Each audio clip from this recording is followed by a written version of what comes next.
सुरेश दिसले की बाबा ही कंपनी बंद पडणार आहे. कारण कसं असतं, जेव्हा तुम्ही फ्रँचायझी मॉडेल देता, घेणाऱ्यांविषयी मी आता बोललो, पण जेव्हा देता तर ते पण लोक लॉसला गेलेले आहेत. आणि त्याच्यापैकी 13 जण आता महाराष्ट्रातल्या लोकांनी, फक्त मी नाव कोणाचं लीक करणार नाही कारण ही प्रत्येकाची प्रायव्हसी असते, पण तिथे त्या कंपनीत किंवा त्यांच्या एरियामध्ये गेल्यानंतर समजलं की यांची एंट्री चुकीची आहे, त्याच्यामुळे ते पण डुबले आणि फ्रँचायझी घेणारे ते पण डुबले, असा विषय झाला.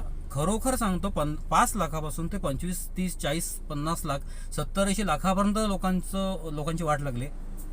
म्हणजे 5 कप चहा विकेन असं झालं, किंवा 20 प्लेट मिसळ जाईन अशी झालेली, किंवा काही जणांना कामगारांचा पगार पण सुटत नाहीये. आणि खरी परिस्थिती सांगतोय. आणि सर्वात मोठी गोष्ट म्हणजे भाडं सुद्धा काही जणांचं येत नाहीये. एवढे फॉल्ट फ्रँचायझीमध्ये आता येत आहेत. त्यामुळे आता धडाधड विजिट आता माझ्याकडे येत आहेत. तर तुम्ही सुद्धा मला कॉन्टॅक्ट करू शकता. मी तुम्हाला नक्की सहकार्य करेन. फक्त तुम्ही व्यवस्थित माझी वेळ घ्या आणि मला सहकार्य करा. धन्यवाद. आभारी आहे.